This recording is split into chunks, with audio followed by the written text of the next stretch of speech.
Okey, hari ini saya akan kongsikan kepada anda berkenaan dengan tips bagaimana untuk memilih rumah under cons ataupun rumah under construction, rumah baru daripada pihak pemaju ataupun pihak developer.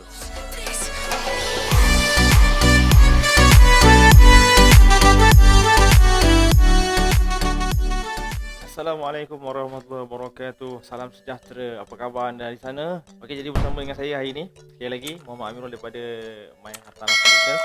Jadi insya-Allah saya akan berkongsi dengan anda tips-tips bagaimana kita buat pelaburan bijak dan pelaburan dalam hartanah pastinya menguntungkan anda. Okey, hari ini saya akan kongsikan kepada anda berkenaan dengan tips bagaimana untuk memilih rumah under cons ataupun rumah under construction, rumah baru daripada pihak pemaju ataupun pihak developer. Okey guys, yang pertama sekali anda kena pastikan harga. Harga dan harga.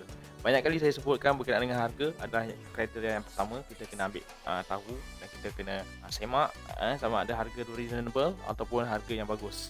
Harga yang di bawah harga pasaran. Itu adalah yang terbaik. Okey. Jadi yang pertama sekali anda nak beli rumah daripada pemaju, pastikan harga adalah harga yang munasabah dan bagus lagi kalau anda dapat beli pada harga di bawah harga pasaran. Macam mana anda nak tahu harga pasaran? Jadi anda kena semak dengan ejen-ejen perunding hartanah yang berdaftar di berdekatan dengan anda ataupun di kawasan sekitar anda. Okey? Ataupun anda boleh semak juga dengan bank-bank yang ada di sekeliling anda. Itu adalah cara-cara untuk anda semak harga pasaran dengan betul. Kalau anda setakat tengok dekat dalam website dan sebagainya, itu hanyalah harga tawaran ataupun harga owner nak jual. Macam mana anda nak comparekan harga tersebut? Anda boleh comparekan harga rumah baru tu dengan harga subsale yang berada di berdekatan rumah yang anda nak beli nanti. Contoh, kalau anda nak beli single story yang lebih kurang kawasannya 1200 square feet, jadi anda boleh cari juga rumah subsale yang berdekatan, yang tak lama, contoh baru 5 tahun dia duduk situ. Rumah tu dah ada dekat situ 5 tahun, jadi anda boleh buat comparison dekat situ harga. Kalau tak jauh beza banyak, kalau harga sama, okey, dan anda boleh go on. Okey, tapi kalau kata beza terlalu jauh daripada market value cuma 300,000, tiba-tiba developer nak jual 300-400,000, pada saya itu sangat overpriced dan kita boleh tolak ke tepi lah, kita boleh cari projek yang lain. Okey, itu yang pertama berkenaan dengan harga. Yang kedua adalah berkenaan dengan kawasan, lokasi.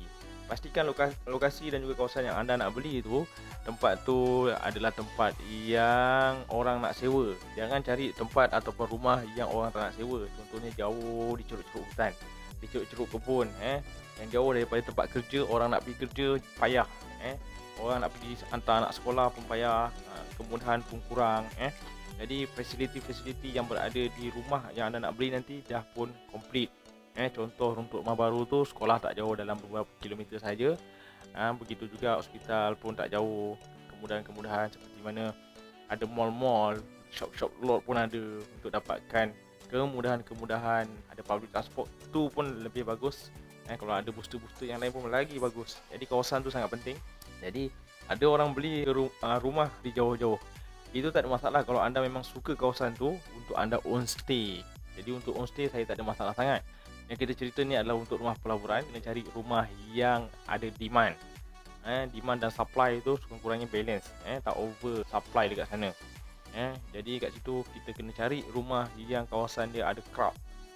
Bila ada crowd, demand pun tinggi, orang nak duduk dekat situ disebabkan dekat, disebabkan mudah, dan senang dia nak dapatkan segala fasiliti, maka dekat situ demand akan naik. Jadi senang anda nak sewakan, jadi anda tak perlu pening-pening cari penyewa sampai berbulan-bulan dan bertahun-tahun tak ada penyewa. Jadi isu tu tak timbul bila mana lokasi anda betul. Okey, yang ketiga adalah tawaran-tawaran daripada pemaju. Apakah dia tawaran-tawaran yang di-offer? Tawaran yang di-offer.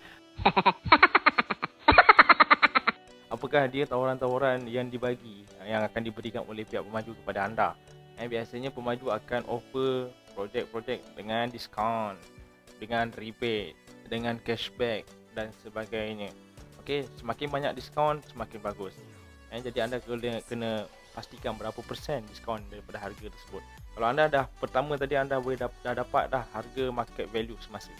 Anda dah tahu harga pasaran. Jadi anda lepas dah tolak dengan diskaun dah dapat lagi penjimatan. Kalau anda buat kira-kira, anda tolak dengan rebate, kemudian kalau dia offer lagi dengan cashback, contoh cashback 20,000, 30,000, 40,000 dan sebagainya, jadi itu anda boleh tolak. Dan total daripada offer-offer daripada yang developer bagi itu, akan mendapatkan harga net price. Daripada selling price tadi, tolak dengan diskaun, rebate, cashback dan sebagainya, anda akan dapat net price. Net price itulah anda akan buat pinjaman dengan bank, dan itu adalah harga rumah anda sebenarnya. Harga SPA tidak akan berubah. Contoh harga SPA 300,000, 300,000. Kemudian setelah tolak rebate dan juga diskaun 15%, tolak dengan 15,000, 150,000. What? Sorry, 45,000, 15%, 45,000. Okey, jadi anda dah jimat 45,000. Kalau ada cashback lagi 20,000, anda dah jimat 65,000 dekat situ. Okey. Jadi sebab apa? Cashback tadi adalah duit anda juga, tapi dimasukkan dalam pinjaman.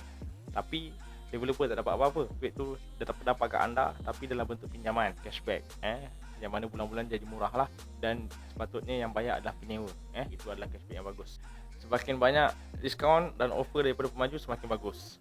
Dan ada juga sebahagian projek developer offer untuk free legal fee untuk loan dan juga SPA. Okey, yang ni bagus. Sebab apa? Anda boleh jimat banyak. Kalau kata loan anda kena tanggung, biasanya buyer, pembeli akan masukkan dalam pinjaman. Kalau kata developer tanggung, ada projek ni memang saya dah pernah jumpa. Untuk SPA dan juga loan, lawyer tak perlu bayar. Jadi untuk agreement loan anda nanti, anda sign, anda tidak ada cost untuk loan agreement punya fee, legal fee, tak ada. Jadi anda cuma bayar MRTT untuk takaful anda dalam loan nanti, dan juga amount yang anda pinjam untuk rumah tersebut. Okey, boleh faham Okey, itu secara ringkas. Kalau ada apa-apa sebelum pertanyaan, anda boleh dapat message di bawah nanti. Okey, untuk seterusnya, deposit untuk pembelian rumah baru ataupun under construction punya projek, anda perlu deposit yang seminimum mungkin. Saya pernah jumpa projek yang offer RM500, RM1,000, RM2,000, dan paling banyak lah paling banyak RM3,000 ke RM5,000 deposit sahaja, tidak ada duit cash lain yang digunakan oleh pembeli. Ini kelebihan untuk orang yang memilih membeli rumah under construction, tidak memerlukan modal yang banyak. Contoh, deposit booking RM1,000, yang lain semua masuk dalam loan. Okey, loan maksudnya tadi lepas tolak diskaun, tolak rebate dan juga legal fee free, tolak semua sekali. Baki itu adalah pinjaman. Jadi untuk rumah under construction, kalau boleh minimumkan cost untuk modal, minimumkan capital, minimum capital seminimize mungkin. Kalau anda ada duit banyak, lebih baik anda beli subsale. Untuk orang yang banyak duit banyak, dia boleh pergi ke subsale ataupun lelong. Okey, lelong modal lebih banyak lagi daripada subsale. Ini fakta, bukan auta. Okey. Dan untuk mereka yang tak ada modal, yang nak minimizekan dia punya modal, boleh pergi ke pada under construction. Baik, yang terakhir adalah anda kena sedikit sebanyak study berkenaan dengan dokumen-dokumen berkenaan dengan hartanah, terutamanya SPA, loan agreement, dan juga istilah-istilah yang berkaitan dengan jual beli hartanah. Contohnya anda kena faham apa itu individual title, apa itu master title, strata. Anda kena tahu juga apakah itu leasehold, freehold dan sebagainya, apakah bumi lot, non bumi lot dan sebagainya, dan banyak lagi istilah-istilah yang anda kena faham sedikit sebanyaklah, untuk anda tidak terciduk di kemudian hari.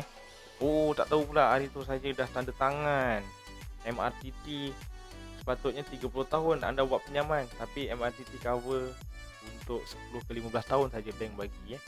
Jadi kita tak nak macam tu. Ramai orang tak perasan. Jadi ini banyak kes, bukan satu dua kes, banyak kes yang saya jumpa. Saya sendiri pun dulu waktu mula-mula beli rumah macam tu juga. Kita tak perasan, tapi bila kita tengok balik, kita dah study, maka kita boleh perbetulkan. Okey guys, setakat tu saja perkongsian saya pada hari ini untuk anda. Jadi insyaAllah semoga diharapkan bermanfaat untuk anda semua. Kalau kata anda suka video ini dan ia yang bermanfaat, jangan lupa share dengan kawan-kawan anda. Jangan lupa support saya dengan tekan butang loceng, subscribe dan juga like video ini. Terima kasih. Kita jumpa lagi di video akan datang. Salam mahabbah dan salam kasih sayang daripada saya. Assalamualaikum warahmatullahi wabarakatuh. Salam sejahtera.